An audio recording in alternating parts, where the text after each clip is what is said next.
Radio சிட்டியின் பக்தி studio. இன்னைக்கு இந்த பகவத்கீதையை பத்தி பேச போறோம். ஒரு பெரியவர் எப்ப பார்த்தாலும் தன்னுடைய வீட்டு வாசல்ல உட்கார்ந்தபடி பகவத்கீதை ஒன்ன படிச்சுட்டே இருப்பாராம். அந்த பக்கமா ஒவ்வொரு நாளும் அவரை பார்த்துட்டு போகக்கூடிய இளைஞனுக்கு, என்னடா இவர் எப்ப பார்த்தாலும் வாசல்ல உட்கார்ந்து பகவத்கீதை படிச்சுட்டே இருக்காரு, இப்படி என்னதான் இருக்கு அப்படிங்கிற ஒரு எண்ணம். பல நாட்களாக இதை கவனிச்சுட்டே இருக்கிறான் அவர் படிக்கிறத. ஒரு நாள் அவர்கிட்டயே வந்து கேட்கறான், தாத்தா எப்ப பார்த்தாலும் இந்த புத்தகத்தை வச்சு படிச்சுட்டே இருக்கீங்களே, எத்தனை நாளா இதை படிக்கிறீங்க? நான் விவரம் தெரிஞ்சதுல இருந்து உங்களை பார்த்துட்டு இருக்கிறேன் அப்படிங்கிறான். பெரியவர் சொல்றாரு, ஒரு 50-55 வருஷம் இருக்குங்கிறாரு. அப்படின்னா இந்த புத்தகம் உங்களுக்கு மனப்பாடம் இருக்கணுமே, அப்புறம் ஏன் திரும்பவும் படிக்கிறீங்கன்னு கேட்கறான். அதுக்கு அந்த தாத்தா என்ன பதில் சொல்லியிருப்பாரு நீங்க நினைக்கிறீங்க? ஒரு தாத்தா எப்ப பார்த்தாலும் வாசல்ல உட்காந்து பகவத்கீதை படிச்சுட்டே இருக்கிறாரு. அது ஒரு பையன் பாக்குறான். அவனுக்கு அந்த ஆவல் தாங்க முடியல. நம்ம விவரம் தெரிஞ்சதுல இருந்து பாக்குறோம், இந்த தாத்தா இந்த புத்தகத்தையே வச்சு படிச்சுட்டே இருக்கிறாரு, அப்படி என்னதான் இருக்குன்னு அவர்கிட்டயே போய் கேட்டுடுறான்.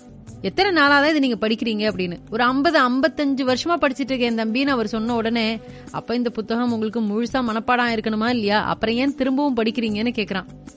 தாத்தா சிரிச்சுட்டே சொல்றாரு, எனக்கு ஒரு உதவி பண்ணு, நீ செஞ்சு முடிச்சதுக்கு அப்புறமாக நான் இதற்குரிய பதில சொல்றேங்கிறார். உடனே அந்த இளைஞன் கேக்குறான், என்ன உதவி நான் பண்ணணும் தாத்தான்னு. பெரியவர் ஒண்ணுமே பேசாம பக்கத்துல இருக்கிற ஒரு மூங்கில் கூடையை தூக்கி அவன் கையில கொடுக்கிறார். அதுல அடுப்பு கறி இருந்தது. அது ஒரு மூலையில கொட்டுறாரு. பல நாட்களாக கரியை சுமந்து அந்த கூடையினுடைய உள்பக்கமே பாத்தீங்கன்னா கருப்பு கலர்ல மாறி இருந்தது. பெரியவர் சொன்னாரு, தம்பி அதோ இருக்கிற பைப்ல இருந்து இந்த கூடையில கொஞ்சம் தண்ணியை பிடியேன்னு கேக்குறாரு. இளைஞனுக்கு பயங்கரமான சிரிப்பு. இருந்தாலும் பெரியவர் சொல்லிட்டாரே, நம்ம மறுத்து பேச வேண்டாம், அதனால நம்ம தண்ணியை நிரப்பிட்டு வந்துடலான்னு அந்த கூடையை கொண்டு போய் தண்ணியை நிரப்பி எடுத்துட்டு வரான். அவன் வந்து சேர்றதுக்கு முன்னாடியே எல்லா தண்ணியும் தரையில ஒழுகி போயிடுச்சு. பெரியவர் சொல்றாரு, சரி சரி இந்த தடவை இப்படி ஆயிடுச்சு, இன்னொரு தடவை பிடிச்சு பாரு அப்படின்னு சொல்றாரு. அந்த இளைஞனும் சரி இவர் சொல்றாரு, இன்னொரு தடவை அவர்கிட்ட பிடிச்சிட்டு வந்து காமிக்கலாம், ஏன்னா சொன்னா கேட்கிற ஆள் மாதிரி இவர் தெரியல, அதனால நம்ம வந்து தண்ணியை பிடிச்சிட்டு வந்து அவரே அதை பாக்கட்டும் ஒழுகுறத அப்படின்னு நினைச்சு மறுபடியும் முயற்சி பண்றான். ஆனா மூங்கில் கூடையில எப்படி தண்ணி நிக்கும், மறுபடியும் அது சிந்திருது. பெரியவர் சொல்ல மாதிரி அந்த இளைஞன் மூங்கில் கூடையில தண்ணியை பிடிச்சிட்டு வரான். அவனுக்கு தெரியும் அது ஒழுகிதான் போகும், தண்ணி எல்லாம் சிந்திடும்னு. ஆனா சரி வயசானவர் சொல்லிட்டாரே, நம்ம பிடிச்சிட்டு வரலான்னு ஒரு முறை முயற்சி பண்றான். அது கொட்டி போயிடுது. மறுபடியும் இன்னொரு தடவை முயற்சி பண்ண சொல்றாரு பெரியவர்.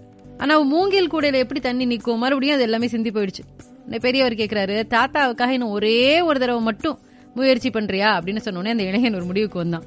சரி இந்த தடவை மட்டும் அவர் சொன்னபடி கேட்கலாம், மறுபடியும் அவர் ஏதாவது சொன்னா திரும்பி பார்க்காம ஓடிடலான்னு நினைக்கிறான். அவர் ஏதோ புக்கு படிச்சுக்கிட்டு இருக்கிறாரு, என்ன புக்கு படிக்கிறாருன்னு கேட்கலாம்னு வந்தா இப்படி எல்லாம் செய்ய சொல்றாரு. அவர் என்ன புக்கு படிச்சா நமக்கு என்ன அப்படின்னு மனசுல நினைச்சுக்கிட்டே போய் தண்ணீர் பிடிக்கிறான். வழக்கம் போல எல்லா தண்ணியும் தரையில சிந்திருது. தாத்தா இந்தாங்க உங்க கூட, இதுல தண்ணி நிக்காதுன்னு உங்களுக்கு தெரியுமா தெரியாதா, எதுக்கு என்ன புடிச்சு இந்த பாடு படுத்துறீங்கன்னு அவன் கேக்குறான். சிரிச்சுக்கிட்டே சொல்றாரு, இதுல தண்ணி நிக்காதுன்னு எனக்கும் தெரியும், நீ முதல்ல தண்ணீர் பிடிக்க போகும்போது இதோட உள்புறம் எப்படி இருந்தது அப்படின்னு கேட்டார். அந்த இளைஞன் சொல்றான், அவன் ரொம்ப அழுக்கு பிடிச்சு கருப்பா இருந்தது, ஆனா இப்ப பாரு எவ்வளவு சுத்தமா இருக்கு தண்ணி பட்டு பட்டு. தம்பி நீ கேட்ட கேள்விக்கு இதுதான் பதில் அப்படின்னு அவர் சொல்றாரு.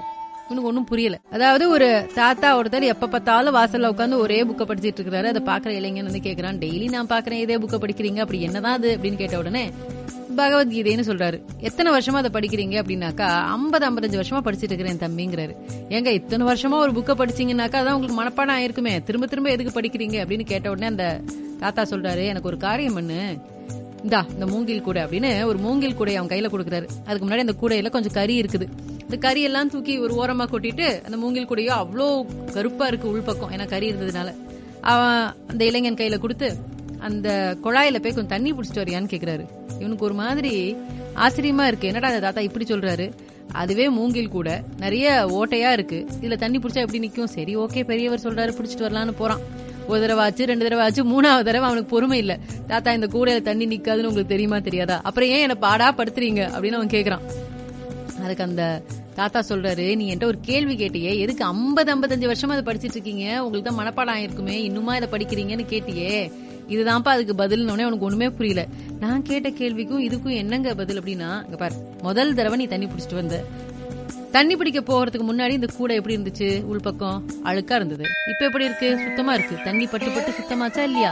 எத்தனை தடவை தண்ணி பிடிச்சாலும் அந்த மூங்கில் கூட நிரம்பவே இல்லதான், ஆனா ஒவ்வொரு தடவையும் கூட சுத்தமாயிடுச்சு இல்ல.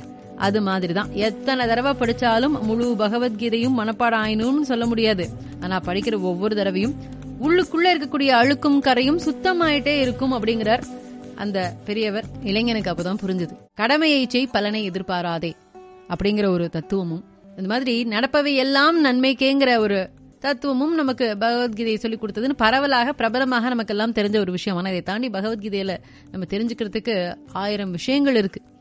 ஒரு சில புத்தகங்கள் தான் ஒவ்வொரு முறையும் நம்ம படிக்கும் போதும் ஒவ்வொரு புது புது விஷயத்தை நமக்கு கத்துக் கொடுக்கும், நமக்கு ஒரு உள்ள தெளிவை ஏற்படுத்தும். அந்த மாதிரியான முக்கியமான புத்தகங்கள்ல ஒன்று இந்த பகவத்கீதை.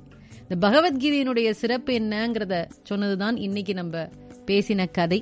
அதனாலதான் இந்த புத்தகம் வீட்டில் இருந்தாலே விசேஷம்னு சொல்லுவாங்க. அர்ஜுனருக்கு பகவான் ஸ்ரீ கிருஷ்ணர் குருக்ஷேத்திர போறப்போ செய்த அந்த உபதேசம் கீதா உபதேசம்னு சொல்லுவாங்க. அதுதான் இந்த பகவத்கீதை.